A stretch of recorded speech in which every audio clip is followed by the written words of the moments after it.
Hello, everyone, and welcome back to Grief, the emotional shitstorm you never signed up for. Today, we are going to be talking about the world of being a widow and what that involves. And we have a beautiful guest with us today, Lou Hynes, who will be diving into this with us. And we have some great conversation coming up for you. For those of you who have never joined before, my name is Margaret Dennis. I am a holistic grief coach and women's life empowerment coach, working with women who've been through grief and trauma to help them get back to who they are in a real and natural way. So Lou, welcome. Before we get started, I just want to read your bio so people know who you are and who they're Of listening course, to. thank you. Yeah, so Lou is a coach, clinical hypnotherapist, and grief specialist. Her world was turned upside down overnight when instead of planning for Christmas in 2022, she found herself planning her 40-year-old husband's funeral. Lou has turned her pain into her purpose and is here to help create a more grief literate society, helping people know what to say and do to support grieving people. Straight talking yet compassionate, Lou is on a mission to talk about grief from a place of empowerment rather than victimhood. Lou, welcome to the podcast. I'm so Thank you. of you here today. So Thank you so excited. much. As we were talking before we started recording, we've been in each other's feed on LinkedIn for a while now, and it's just so wonderful when we finally get a chance to connect live and to really have a conversation and explore what we're all about. Yeah, nothing beats it. Nothing beats it. Mm-hmm. I'm Mm-hmm. here for All it. right. So let's dive in. So the first question I have for you today is, what do you dislike about the grief industry? This is this is probably quite a tricky one, but a lot of what I have seen so far in the grief industry is designed to almost keep you as a victim. Mm-hmm. And there's a place for that. There's absolutely a place for that. I think particularly, in the really raw early days Mm-hmm. where I mean you can't even think straight, can you? No, no. Grief brain totally And takes there's a over. need for that. Mm-hmm. You do feel like you are a victim. But what I don't see, other than yourself as well, I know we have really similar sort of outlook on this, is that you can use your grief can be used after a certain amount of time, granted, Mm-hmm. you can use the grief for good. You can use Mm-hmm. it to fuel, it creates something in you that you have never felt before. And I don't really see that being talked about. I think the grief industry can be, very quite beige, quite vanilla. I think this a sort of image of, women in beige cardigans and comfy Mm-hmm. shoes. And I Yes. think, So and true. Oh it's my like, goodness, so it true. is, isn't it? And Yeah. absolutely there's a place for that. But who is talking about grief differently? Not that many people. No, not very And many people so at all. yeah, I'm here for a different conversation Mm-hmm. about it. So, Let's change the face of it. Let's see what can be done yes. with your grief rather than either not talk about it at all or remain a victim of it and wallow in it forever. Mm-hmm. So how did your experience, and I know we briefly touched on it in the bio entry that I read, but how did your experience shape where you're at now? I have always been a person that has kind of gone, where's the lesson? What's the lesson in this? This is happening. Mm-hmm. This must be happening. There must be something that I can learn. There must be a reason that this is happening. And I remember Mm-hmm. asking one of my husband Pete's colleagues at the time, what's the lesson here? This is, and he's like, sometimes Lou, there just isn't one. And I was like, not happy with that. Yeah. Not happy with that answer. No, no. I disagree. And again, even though I was in the thick of it at the time, I kind of knew from really the outset that this was here to change me and to shape me and to force me into something that I obviously wouldn't have moved into had this not happened. Mm-hmm. But with my existing coaching experience, I was like, right, well, this is my time now. It's my time to use it. I'm the kind of person that's like, right, what do we do with this? Where do we go? What does this mean? And I think you tend to be that kind of person or not. And having spoken to dozens of other widows now, I think you sit in either of those two camps Mm-hmm. most of the time. And I do see the women who want to pick themselves up, who want to make something of this huge amount of loss and pain, and often they don't see their own strength. They Mm-hmm. need that mirror held up to them to help them recognize like how goddamn bloody brilliant they are. It's hard to see it for yourself, isn't it, when you're Mm-hmm. in it? And so yeah, that's what's driven me really, I think. Mm-hmm. Yeah. I love how you touched on it, that you said you probably wouldn't be in this area if you hadn't had that experience. No, I of course. find that that's exactly the same for me as well. If I hadn't Mm, gone through the grief that I've been through, I probably wouldn't be coaching women around grief. I think once we go through an experience like that, and let's be real, everybody in the world is going to go through an experience of grief on some level, right? yeah, absolutely. And every piece of grief is valid. I think that's something that doesn't get talked about Mm, as much as well. Um, but having gone through it, and I see both of us, like we said, we're very similar in a lot of ways. Both of us taking our experience and making it our purpose, bringing the lesson forward, but wanting to help the women who are coming behind us to be able to rise up as well is such a powerful purpose. And I really commend you for leaning into that with yourself, because I think for a lot of women who've been through the loss of their partner, they don't know which way is up for a very long time, and it's redefining who are they, right? And what do they want to do and how to lean into those strengths. So having someone who's been through it to help coach them and support them and guide them and show them the mirror, right, is so yeah, it's important. about lighting the way for them Mm-hmm. and showing them through leading by example that Mm-hmm. actually, you can get to choose a different way. Um, and some people don't always see that that's a possibility for Mm-hmm. them. Um, but yeah, it's very much about if you're the lighthouse and you're out there shining as brightly as you can, others will want to follow suit because they see someone living a life that I didn't imagine this life. And Mm-hmm. I would go back and change it in a heartbeat. Of course I Mm-hmm. would.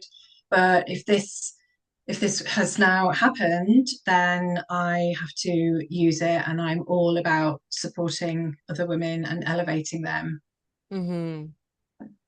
Oh, I love that. I love that. So you touched on this a little bit when I asked the first question, but I have another question. Go a little deeper.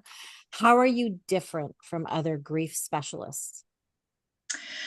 I am different in as much as, yeah, like we've already touched on, I am helping people use their grief as a fuel for something bigger for them. I'm helping them to rise from the ashes of it Mm-hmm. and be the phoenix that they that Mm-hmm. they are, and see the grief as a gift and help them figure out you're obviously not the same person that you were before. Of course not. You're fundamentally Mm-hmm. changed once something like this has happened. And there's an identity shift that comes with, I think, in particular, being a widow. Mm-hmm. Um, and it's helping them figure out who they are now.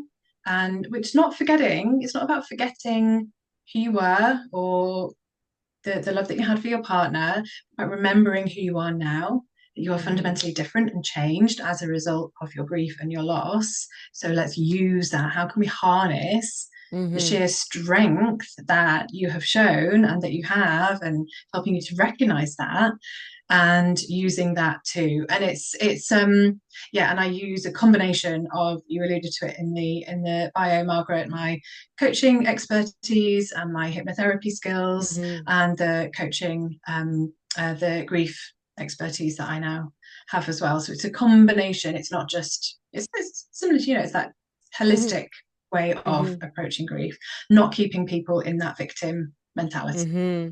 Oh, I love that. I love that. And I think the support that you would offer would be just so impactful for the women that you're working with.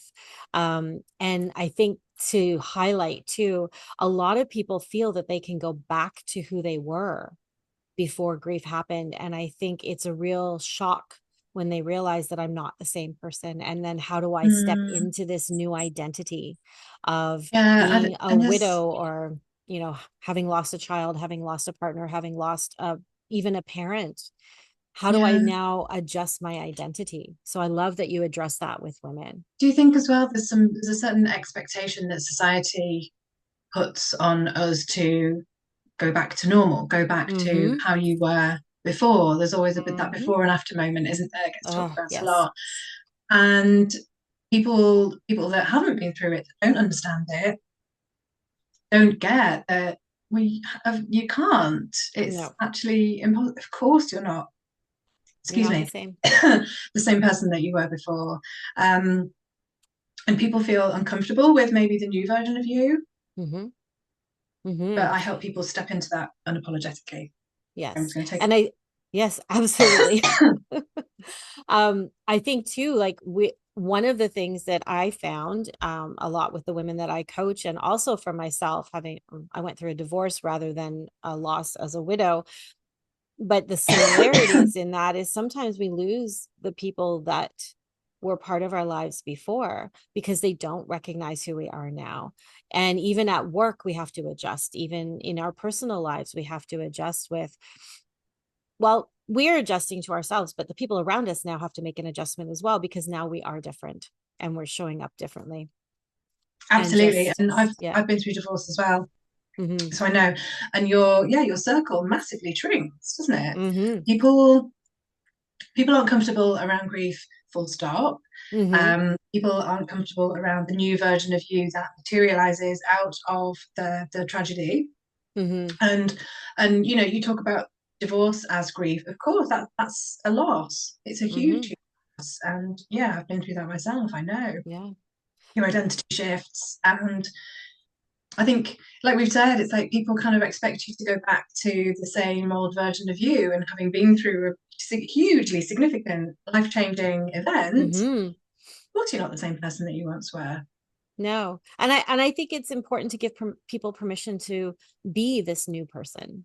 And Absolutely. and almost sometimes by saying it to them and saying you're going to be a different person, they're like, "Oh, okay, that's what that is. That's why I feel differently. That's why I'm struggling to fit into these new shoes as to fit into this new person because I didn't realize that would be what would happen." And I find sometimes giving the words and the knowledge to people helps with that shift. Mm, And then helping them explore what that looks like for them. absolutely. Yeah. Yeah. So what was the core moment where you realized that this is what you're here to do? Um, there were a couple actually. One was about 15, 16 months after Pete had died. It was Mother's Day weekend. And I had what's called I now know, a paralysis breakdown. Mm-hmm. I woke up on the Saturday morning and I literally couldn't move. I couldn't get out of bed. Wow. The children were coming into my bedroom and they were talking to me. I could see their mouths moving, but the words just weren't going in to my Wow. head at all. It was the strangest, strangest thing. My eldest called my best friend who lived around the corner. She came, and literally all weekend I just couldn't. I was immobile. Nothing. There was just nothing. And I think what I had done up to that point, having been in survival mode, having experienced a huge amount of trauma with how everything happened, I had, and having been putting my children first, getting them to school, going back to my coaching business, that was a really critical moment for me. That was sort of like, I haven't actually processed this at all. I've Mm-hmm. been in survival mode. My sympathetic nervous system has been absolutely all over the place, complete shit show. The kids couldn't even jump out at me and go, boo, mummy, without me jumping out of my skin. Mm-hmm. I was absolutely up there in survival mode. So that was the kind of real wake up call, I suppose. I needed to do something about my own grief. Um, as a result of that, a few weeks, maybe a couple of months later, I took myself for a spa day all by myself, and I was journaling. I was in and out of the sauna, like having a really lovely me day. And the whispers had been there for a while about, you need to do something with this. I was a career coach prior to what I do now, and it just wasn't as feeling as fulfilling as it could have done. And the whispers were there, and I just had this real moment of clarity at that spa day. As you're here to help other people with their grief as well. You need to go through the healing process of yours, which I was doing by that point and use this. It's just how I operate. How can I use something really awful to help other people? Mhm. And that was it. That was that real kind of moment of, okay, yeah, Mhm. right. This is what this is. Obviously, things don't happen for a reason. Really shit things happen for absolutely no reason Mhm. at all. Mhm. But if this is going to have happened, this is why I'm now here, and this is what I have to do with it. And it was just a real clear download, Mhm. and there it was. So I trained as a grief edutherapist, and I've then been, yeah, working with my other coaching skills, my hypnotherapy, everything else that I do to create, unique programs. And it's now, yeah, what I'm here for. It's like you Mhm. said in the intro, turning your pain into purpose and finding a real mission, to, yeah, use it, and using the energy, harnessing the energy that grief gives you. Mhm. And it certainly gives you a lot when like energy in Yeah, both if you use it. I heavy mean, and grief is positive. both exhausting. It's, Mhm. I find I go a lot slower these days. Um, just the mental load. I've got three Mhm. children, so there's them to consider as well. Some days still feel like I'm trudging through Mhm. treacle, but Mhm. it's the energy in terms of the impetus. It Mhm. can give you the drive, the Yeah. determination to do something with it. That's the kind of Mhm. energy. Yeah, something similar happened with me, but it wasn't necessarily the paralysis. It was just the universe. It was like they were playing cat and mouse with me. The universe was the cat and I was the mouse, and I just kept getting pushed into it. And I'd be like, no, no, no. And they're like, yes, yes, yes. And so everything just started putting me. And then when I finally said, okay, this is what I'm here to do, everything just relaxed and made sense. It was Mm. like this opening up. Like you said, it was like this download, this belief. And it's like, okay, I get it now. This is why I'm here. And I'm sure for you, the same as me, it's some of the most rewarding work I've done in my Oh, entire hugely. career. Yeah. Absolutely the most rewarding work. And it makes my heart very full to know that there are more women out in the world doing this work for the women that we are supporting. And I know there's a lot out there happening for men, probably not as much as there is for women. Sorry, guys. No, maybe not. Um, No. but it is definitely something that needs to be out there and people need to be supported. And I love the work that you're doing. It's incredible. So I have a couple more questions for you because I always have questions. What would you say to a widow who is a couple of years into her grief journey? I would say look at look at how far you've come. If if someone sat down and told you, hey, this thing's going to happen to you. This You're going to go through this Mm-hmm. really awful thing, but you're going to be okay. You'll survive. In fact, you'll not only survive, you'll come through it and be stronger than ever before. If Mm-hmm. someone had told you that before, you wouldn't have believed it. No, I couldn't possibly. Mm-hmm. There's no way you can even wrap your head around it, is there? But a couple of years into that journey, if you stop and look back and ask yourself that same question, it's about recognizing that you've done it. Mm-hmm. Not only have you done it, and yes, there might have been days when you felt you couldn't pick yourself up off the bathroom floor, but you've done it. Mm-hmm. And I think, however long that period of time is for you, there's a point at which you can turn around, look back, and recognize how amazing you actually Yeah. are, how strong you are, how resilient you are. And I know every single widow gets told that, how Mm-hmm. strong you are, and it really grates. But truly, you are. Mm-hmm.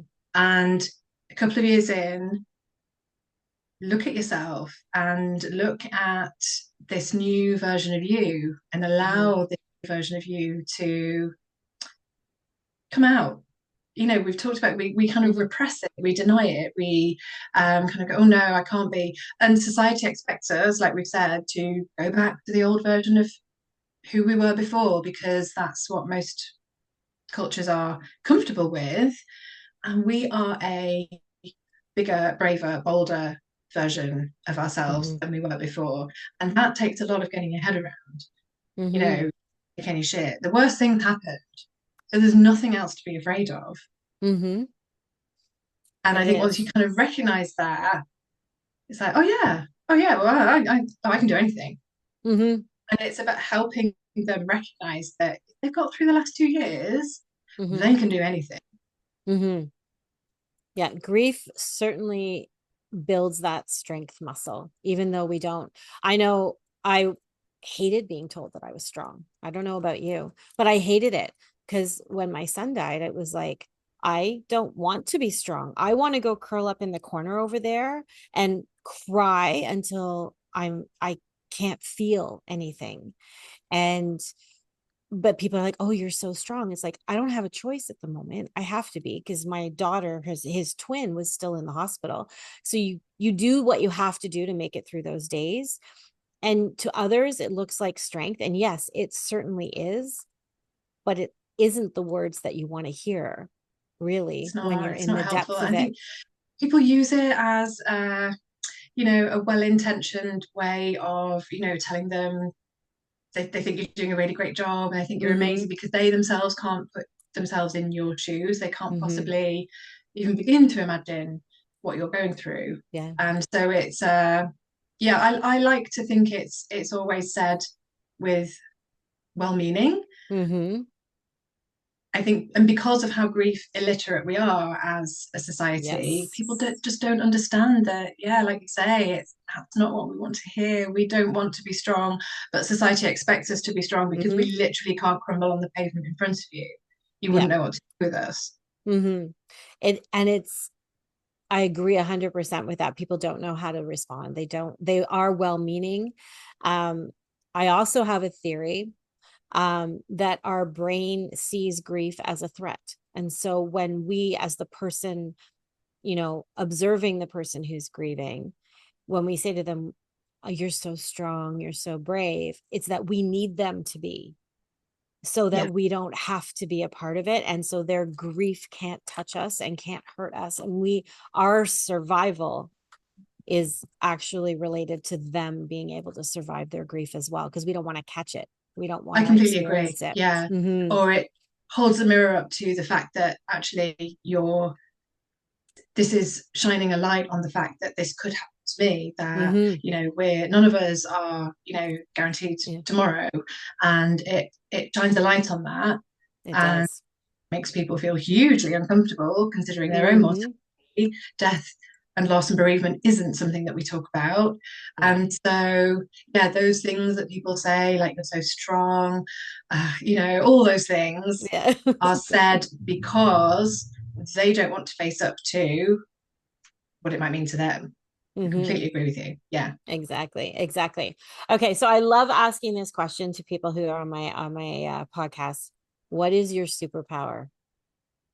Oh, great question. Yeah. Mm, I am amazing at immediately knowing where someone's at, intuitively gauging and just sort of knowing what's going on with them. It's very, I can't explain it. If you are you familiar with human design? Mm-hmm. I'm a Yeah, I'm. generator. Oh, I'm a projector, so I'm So's my daughter. highly Mm-hmm. intuitive, tapping into people's emotions and feelings, and yeah, it's really hard. It's almost hard to explain in words, isn't it? But Yeah. yeah, Mm-hmm. That's that's my super. amazing. I love that. I love that.